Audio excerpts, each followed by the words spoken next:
इतका सुंदर भाव आहे। मेरी गुरु की प्रीत निराली, बेचे तो बिक जाऊ। आत्ताच नाही तर जन्मजन्मीचं माझं गुरुचं नातं आहे, म्हणून मला हे गुरु लाभले। त्यांनी मला जर विकलं तरी मी विक्रीसाठी उभा राहील, विकल्या जाईल, इतका भाव पाहिजे। आणि हा भाव प्रगट झाला की तुम्हाला सत्संगती प्राप्त होते आणि भगवंताच्या नामाची नाव मिळाले की गुरु तुम्हाला सहज पैल फिराला। तुम्हाला असं वाटतं का आता ह्या जन्मातून मरावा आणि पुढच्या जन्मामध्ये कुत्र्याच्या जन्मात यावा आणि गल्लीत पडावा, कोणी लात मारावा, कोणी दगड मारावा, कोणी हाड म्हणावा, टाकलं तर खावा नाही ते हिडत राहावा, असं वाटतं का? किती जणांना वाटतं मी कुत्र्याच्या जन्माला यावा? हातवर करा बरं। वा, एकच विचारा, प्रामाणिक आहे।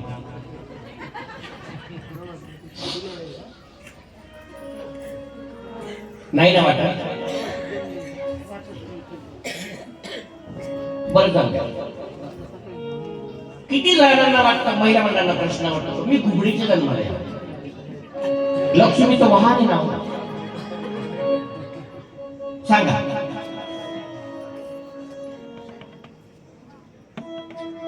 नाही ना वाटत? पुरुषांना वाटतं का मी बैल व्हावं, गाडीला झुपावं आणि मी लय मोठ्या मोठ्या उसाच्या गाड्या ओढावा, माझं स्वप्न आहे, असं आहे का? वाटतं आम्ही महाराज असं विचार आले आवश्यक,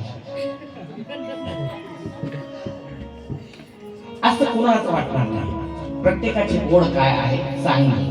चांगलं पाहिजे, चांगलं पाहिजे। आणि मग हे चांगलं करायचं आपल्या हातात आहे। राजा परीक्षितीने जर मनावर घेतलं नसतं, 7 दिवस आहे ना, या खाऊन पिऊन भरपूर दिलं देवाने आपल्याला, नाही का? असा विचार केला असता तर माझं काय वय, राजा परीक्षिती म्हणले असते आहे करून तर घ्या मजा करून, गेलं वरून तर टाकतील करून। उद्धार झाला असता का? नसता झाला। 7 दिवसात उद्धार करून घेण्याची मानसिकता तयार झाली। याचं कारण राजा परीक्षितीचे पूर्वज जे पांडव होते त्यांनी पुण्य केलं होतं, पुण्य पुण्य। भगवंतांच्यावर राहत होता, भगवंताची सेवा घडली होती, म्हणून त्याला ती सद्बुद्धी प्राप्त झाली। आपल्या आजापजारी जर पुण्य केलं नसेल तर मला नाही वाटत तुमची बुद्धी चांगलीच असते, आली तरी ती टिकणार नाही।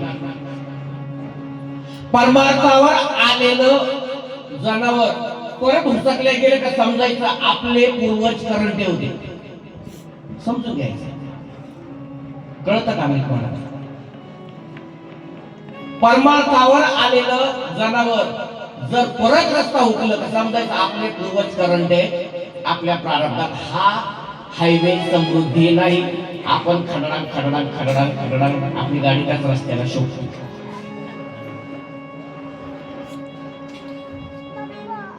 बारकाईने विचार करून जगावा लागतं, मस्तीत जगून चालत नाही महाराज।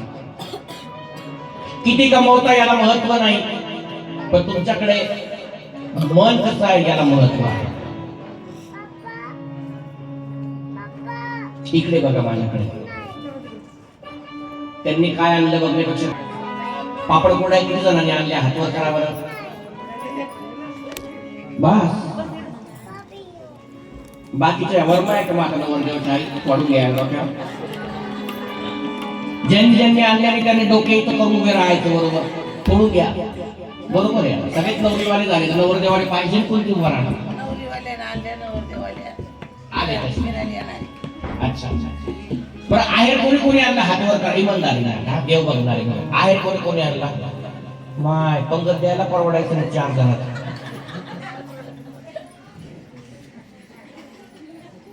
बाबा तुम्ही आणि भगवंत, मी काही बोलत मी मोठ्यापणाने पिकअप आणून लावली बाहेर, आज लई काय देईल तेव्हा न्यायला बंद राहत खरं।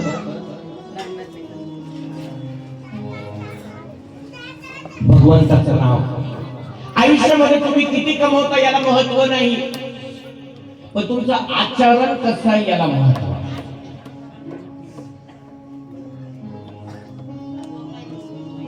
तुम्ही कष्ट करा, दिवसाचे 500 कमवा, पण संध्याकाळी घरी आल्यावर, गल्लीत आल्यावर, 4 लोकात आल्यावर तुमच्या वावरण्याने समोरच्याचा आत्मा सुखी होईल, समाधान वाटेल,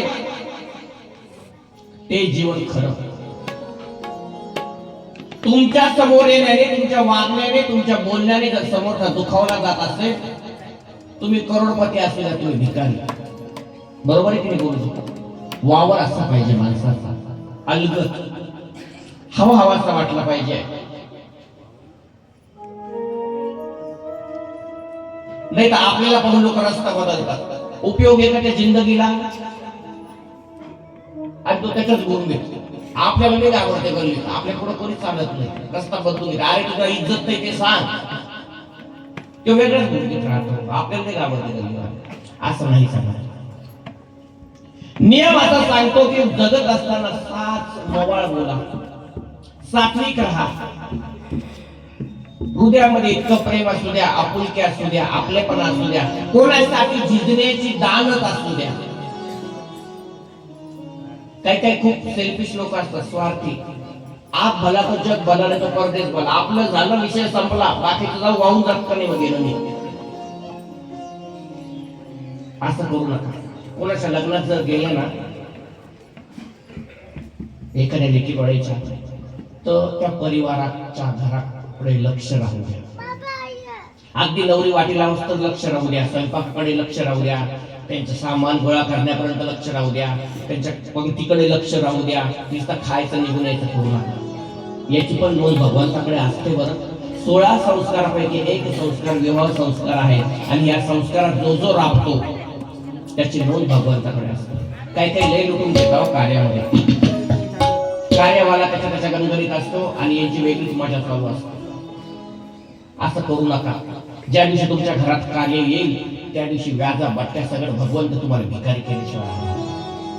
हे अनुभवाची बोल आहे. सांगितलं तितकं कमीच आहे. आज राजा परीक्षित शुकदेवांना प्रश्न करतो, भगवंत जन्माला आले, भगवंताच्या जन्माची कथा श्रवण करून मला इतका आनंद झाला की जणू काही मी साक्षात भगवंताच्या चरणकमलाजवळ बसलेलो आहे. अजून भगवंताने जन्माला आल्यावर कोणाचा उद्धार केला, काय काय लीला केल्या, हे शुकदेव कृपा करून मला सांगा.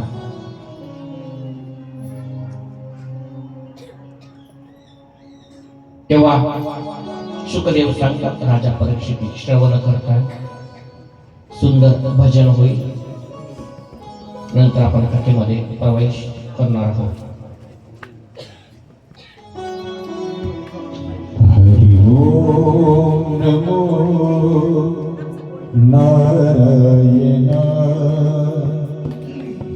ओम नमो नारायण. हरि ओम नमो नारायण, ओम नमो नारायण, ओम नमो नारायण. हरि ओम नमो नारायण.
संतांच्या संगतीत राजा परीक्षिती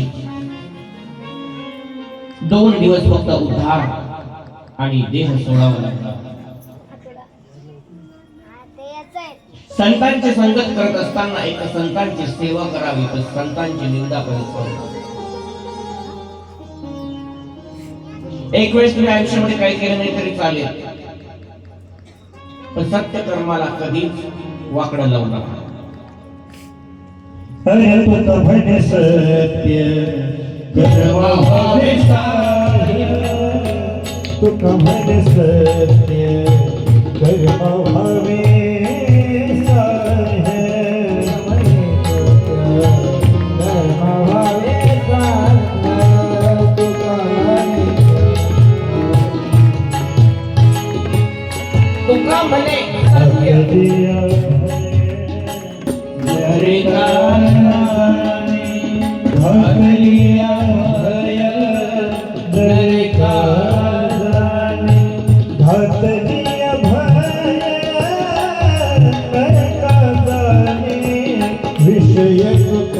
निर्वाणी गोविंद असे मागे पुढे, निर्वाणी गोविंद असे मागे पुढे. तुका म्हणे सत्य कर्म भावे साह्य, घातलिया भय नरका जाणे चुके. कोणी सत्य कर्म करत असलं तर त्याला भीती घालू नका, त्याला आडवं लावू नका, त्याला दोष लावू नका, नाही तर नरकात जावा लागेल. एक छोटा दृष्टांत सांगतो, पुढे चालतो. एका नगरामध्ये एक स्त्री राहत होती. तिला सत्संगतीचे फार आवड होती. साधू संतांची सेवा तिचं ब्रीद होतं, परंपरा होती. एक दिवस साधू घरी आले. अलग निरंजन भिक्षाम दे, ऐसा भिक्षा घाल. आतमधनं पाण्याचा लोटा आणला, पाद्य पूजन केलं, पाय धुतले, ऑक्शन केलं. महाराज बसा, मी आत्ता स्वयंपाक करतो. ते म्हणाले, माई आम्ही कोणाच्या हातचं खात नाही, तुम्ही आम्हाला कोरडा शिरा द्या. पण बाबा मला खीरपुरीचं जेवण तुम्हाला आज घालायचं होतं. हरकत नाही, तुम्ही कोरडा शिरा द्या, दूध द्या, आम्ही खाऊ खातो. आमच्याच घरी खाल का बाबा? हो. लगबगीने घरात गेली, पीठ काढून आणलं, पीठ दिलं, तेल दिलं, मीठ दिलं, चरबी घेतली, गावात गेली, दूध घेतलं गाईचं, सुंबळ केली, चरबी डोक्यावर ठेवली, निघाली. वरून आकाश मार्गे घास जात होती आणि तिने साप पकडलेला होता. तो अर्धवट मेलेला होता आणि त्या सापाच्या विषाची गरळ त्या चरबीमध्ये पडली. महिला मंडळ ध्यान देऊन ऐकावं का?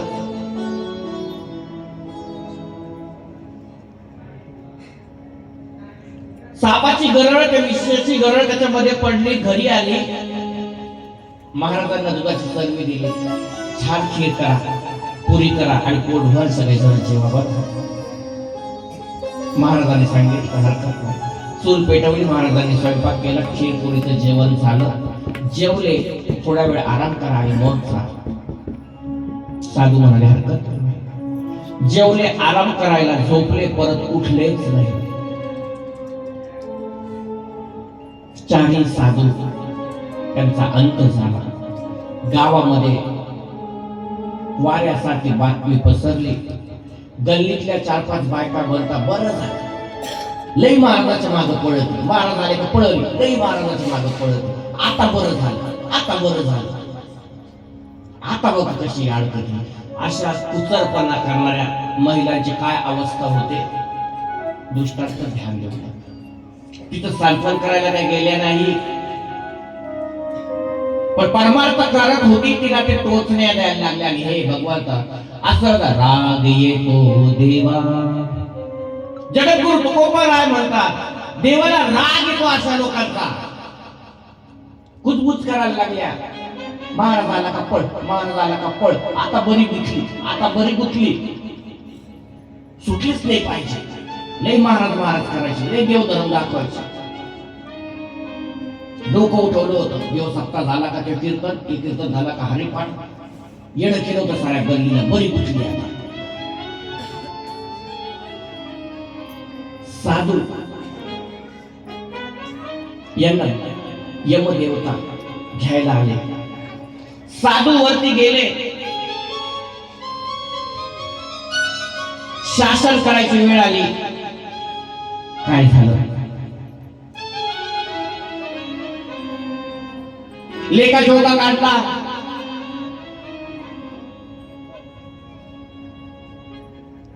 आता हे झालेलं पाप कोणाच्या माती टाकायचं?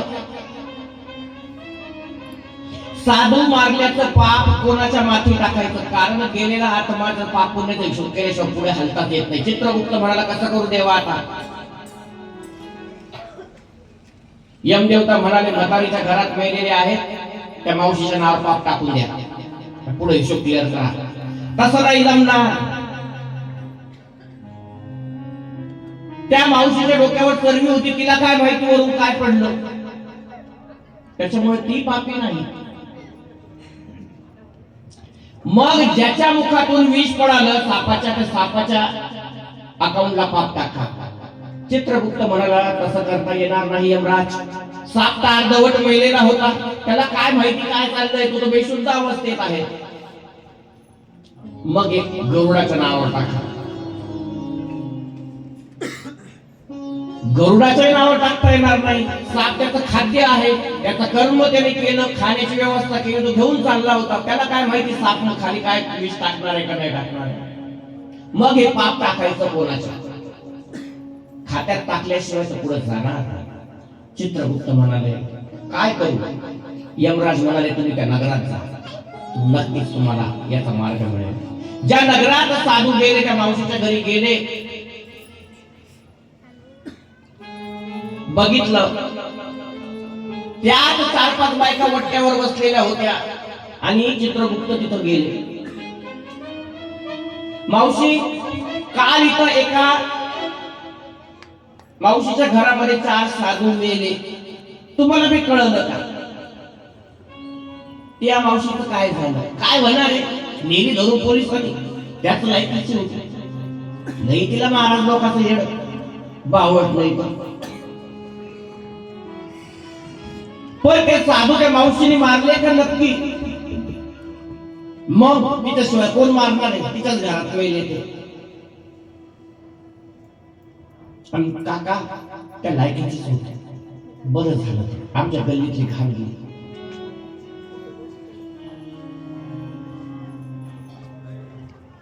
तुम्ही डोळ्यांनी पाहिलं का? आम्ही डोळ्यांनी नाही पाहिलं, पण आम्ही तिला ओळखत होतो चांगलं. हे तिनेच केलेलं आहे आणि तिनेच मारलं. चित्रगुप्त म्हणाला त्याच्या असिस्टंटला, हे सगळं पाप या 4 बायकांच्या माथ्यावर टाकू द्या. चलो हिशोब क्लिअर. उचलल्या, टोले नेत वरती. आणि अशा लोकांची दुर्गती इतकी बेकार होते वरती गेल्यावर. तुम्हाला जर माहिती करून घ्यायचं तर उद्या जा, काढायला नाही का? गरुड पुराण ऐका. रक्त, मांस, कूप, कीटक, कुर्मा अशा घाण नदीमध्ये त्यांना सोडल्या जातं. लोखंडाचे असे स्तंभ तापवलेले असतात, त्याला आलिंगन द्यायला लावतात. मारिती झोडीती तोडीती, मारिती झोडीती झोडीती तोडीती निष्ठुर. मारिती झोडीती झोडीती तोडीती निष्ठुर.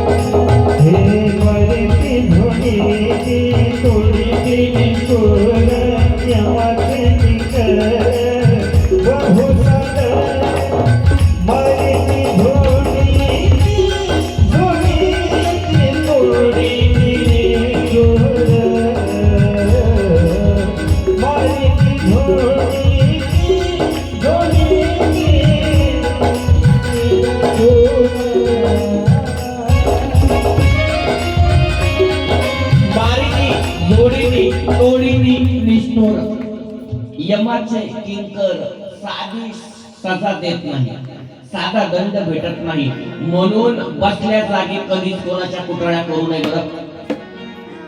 आपल्याला नाही जमत ना, एक भाव मला ठेवा, त्यांना जमतं ते करतात. लांबून आमचा नमस्कार, वा भरून पावलं, त्यांचं पुण्य तुम्हालाही मिळालं. पण बारीक खिडकी खोलायची कोण आहे? अरे बाई याला काय ते धंदे लय कुठीच लोक आहेत.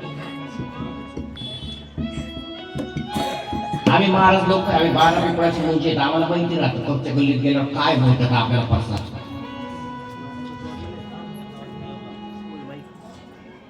4 वर्ष झाली तुमच्या गल्लीत येतो, पण खूप समाधान वाटतं मला. या गल्लीमध्ये इथून इकडे 75% माझे शिक्षक आहेत, पण ज्यांचा भाव आहे ते सुद्धा भरभरून मन प्रेम देत असतात. आमच्या डवळेताई कधी एवढ्या वर्षात गल्लीत मी दिसतो की बाहेर येणार, डोक्यात पदर घेणार, दर्शन घेणार, याला म्हणतात भाव. असं नाही मग याचा गुरु आहे ते पाहून राहिले आपल्या काय घेणं, असं नाही. प्रत्येकामध्ये भगवंत बघण्याची जी वृत्ती उपजली, तयार झाली, ती समजायचं आपल्याला देव भेटला. गोपाल कृष्ण भगवान की जय. भगवंताचा जन्म झाला, पूर्ण गोकुळ आनंदी झालं. पुतनाला कळालं, काल पुतनापर्यंत आपण पोहोचलो होतो, लक्षात आहे ना?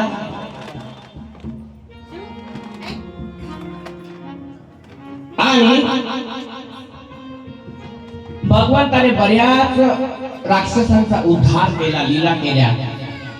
काल आपण पोहोचलो होतो की आई साहेबांनी सांगितलं, तू आता इथं राहायचं, तू आता गाई घेऊन वनात जायचं. का बरं? दिवसभर गोकुळाच्या गवळणी मला इतका त्रास देतात.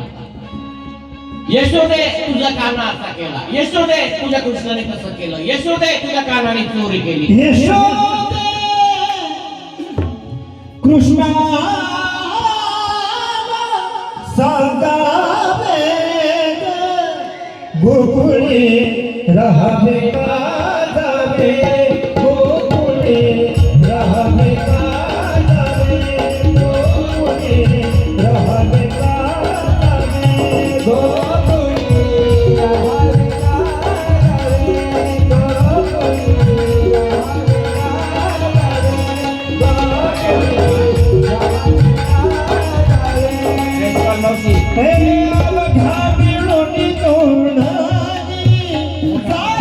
गोकुळे मोठे माझे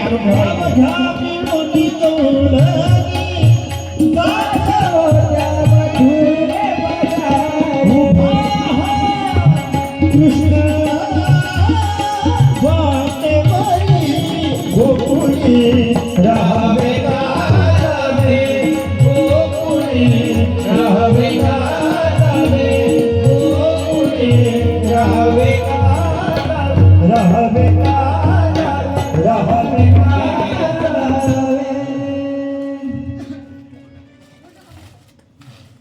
जावे, गोकुळी राहावे का जावे.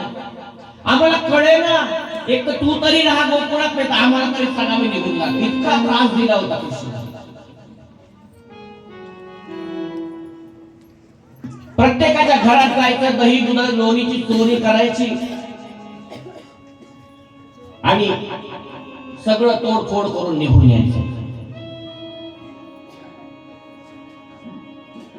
शेवटी आईसाहेब म्हणाल्या, बस तू आता निघ. वनात गेले आणि सांगितलं, प्रत्येकाने माझ्या बरोबर येताना शिजोरी आणायची आहे. भगवंताने एक कमिटी तयार केली, मंडळ. सुदामा, पेंड्या, बोबड्या, वाकड्या असे मंडळ तयार केलं, सगळे घेतले. हे नुसते नाव नव्हते, याचा अर्थ असा आहे की कुठलंही कार्य करताना सगळ्यांना बरोबर घेऊन कार्य करावे लागते. मिचले हुशार मिचले असं नाही चालत. यारे यारे लहान थोर, या ती भलती नारीनं सगळे जण या सगळं मिळून मंडळ तयार केलं आणि सांगितलं हे बघा आजपासून मथुरेमध्ये कंसाच्या गावाला काहीच जाणार नाही, सगळं दूध डेअरीला जातं, आपल्याला काही मिळत नाही, आजपासून एकही मटकी एकही घागर गोकुळाच्या बाहेर जाता कामा नये. ठरलं. आणि गाई घेतल्या, प्रत्येकाने गाई घेतल्या, गाई पुढे भगवंत मागे, गाई पुढे भगवंत मागे. असं कुठं पाहिलंय का तुम्ही गुराखी राखताना की जनावर पुढे ते मागे, गुराखी पुढं जनावर मागे, असं होतं का? नाही. पण भगवंत पुढे चालायचे आणि गाई मागे चालायच्या, कारण बासरीची धून आणि स्वर. हरी तुझ्या मुरलीच्या पायी रे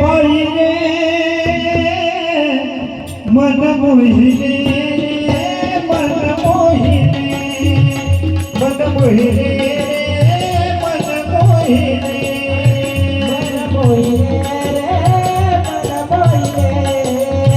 मन मोहिले मन मोहिले. हे हरी तुझ्या मुरलीच्या पायी रे देवा तुझ्या मुरलीच्या पायी रे मन मोहिनी मन मोहिनी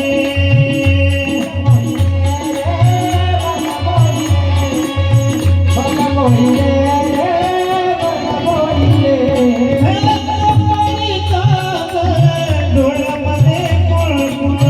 अशी परिस्थिती धावायची. कृष्णाची बासरी वाजायला लागली की सगळ्या गवळणी मोहीत उठायच्या, डोळ्यातलं काजळ कपाळाला लावायचा आणि कपाळाचं कुंकू डोळ्यामध्ये भरायचा. बासरीची धून आणि कृष्ण कृष्ण कृष्ण. कपाळी काजळ डोळ्यामध्ये कुंकू कपाळी काजळ डोळ्यामध्ये कुंकू हळदीने मळमळ झाली मन मोहिनी मन मोहिनी मन मोहिनी मन मोहिनी प्रकार असा घडला. देह भान शुद्ध हरवून जायच्या इतकी धून बासुरीच्या कानाच्या त्या गोकुळामध्ये. पशु पक्षी, चिमणी, कावळे, कोकिळा हे शांत बसू शकत नाही, पण भगवंताच्या बासुरीची धून चालू झाली, मधुर आवाज निघायला लागला की सगळे स्तब्ध व्हायचे. मधुर यमुना जल पक्षिराही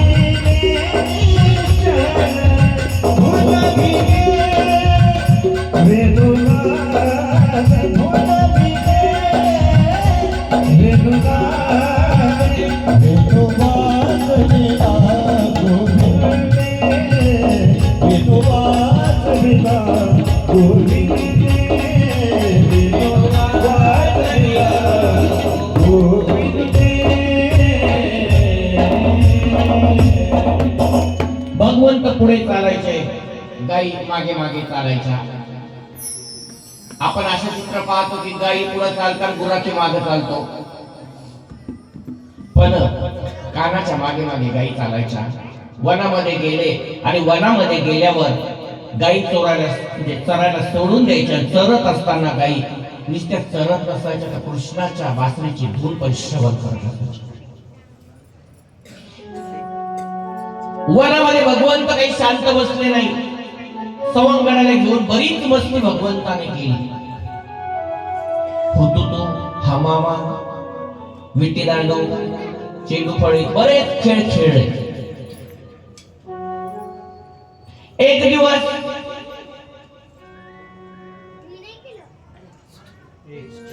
भगवंत विटीदांडू खेळत असताना भगवंतावर डाव आला, विट्टी उडाली, पाण्यात गेली आणि सवंगडने सांगितलं कृष्णा तुला आता विट्टी काढायला जावं लागेल, कारण यमुनाच्या डोहामध्ये कालिया नावाचा सर्प येऊन बसलेला आहे. आता आम्ही तर कोणी जाणार नाही, कारण ते पाणी सगळं विषाने. सगळे झाडं वेली आजूबाजूचे जळत होती, विषाचा प्रादुर्भाव झाला होता. आता तू मिठी आमचे काढून द्यायची. आणि भगवंताला तेच पाहिजे होतं. भगवंत झाडावर गेले, फांदीवर चढले आणि पाण्यामध्ये डोहामध्ये उडी मारली.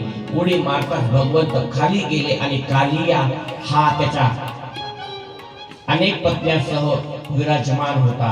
भगवंत खाली आलेले बघितलं आणि भगवंताच्या गळ्याला त्याने शेपटीने वेढा मारला. इकडे खबर गेली, यशोदे कान्हा यमुना डोही बुडाला.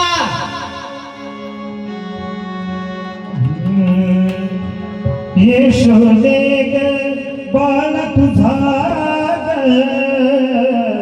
यमुना डोई बुडाला बुडाला यमुना डोई बुडाला बुडाला यमुना डोई बुडाला यमुना डोई बुडाला यमुना डोई बुडाला बुडाला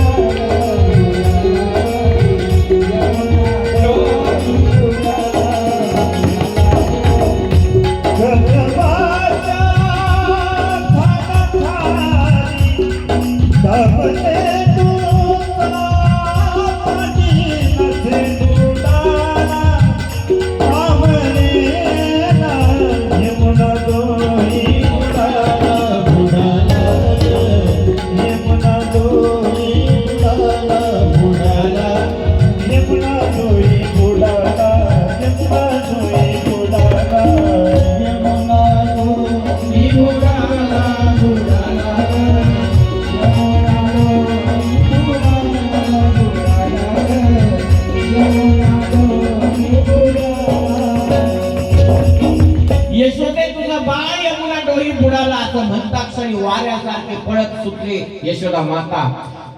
पूर्ण गोकुळ जमलं होतं यमुनेच्या काठावर. कसं होईल, कृष्णाचं काय होईल, कृष्णाचं काय होईल. बघितलं खरंच शांत ध्यान स्मशान वातावरण पसरलंय. यशोदा माता मूर्छित येऊन पडल्या. इथे खाली भगवंताने कालियाच्या छातीवर पाय दिला आणि नृत्य करू लागले. तेव्हा कालियाच्या बाकीच्या पत्न्या म्हणाले, भगवंता आम्हाला अनाथ करू नका, कृपा करा, आमचं सौभाग्य वाचवा, आम्हाला अनाथ करू नका. भगवंताने सांगितलं तुम्हाला हा यमुना डोह सोडून जावा लागेल. कालियाने मान्य केलं. त्याच्या खण्यावर भगवंत विराजमान झाले आणि नृत्य करत करत कालिया भगवंताला यमुनाच्या डोहावर वरती घेऊन आला. 33 कोटी देवतांनी बघितलं, फुलाचा वर्षाव झाला. गोकुळ वासी आनंदी झाले, टाळ्या वाजवू लागले. मैया उठो, मैया उठो, अपना काना अच्छा देखो कैसे नृत्य कर रहा है. आई साहेब उठल्या, बघितलं कृष्णाला जवळ घेतलं, काम सुटले. कृष्णा, अरे गोकुळात पण तसाच, इथे पण तसाच, तुम्हाला जगू देतो की नाही. आई काळजी करू नको. दुसऱ्या दिवशी सगळे जण परत गायी घेऊन गेले. सांगितलं सगळ्यांनी आपापल्या शिदोऱ्या आणायच्या. माझ्या बरोबर ज्याला यायचं असेल त्यांनी एकटं यायचं नाही, रिकाम्या हाताने यायचं नाही. प्रत्येकाच्या हातात ज्याच्या त्याच्या परीने शिदोरी पाहिजे. मज्या है तैसे पाहे मज्या है तैसे पाहे मज्या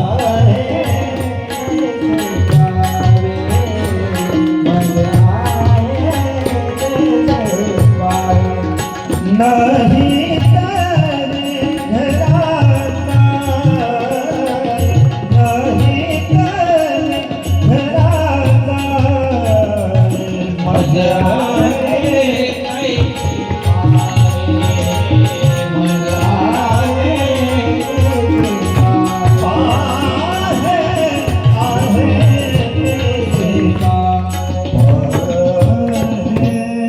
भगवंताच्या कार्यात मगाशी सांगितलं प्रत्येकाने आपापला सहभाग नोंदवायचा असतो.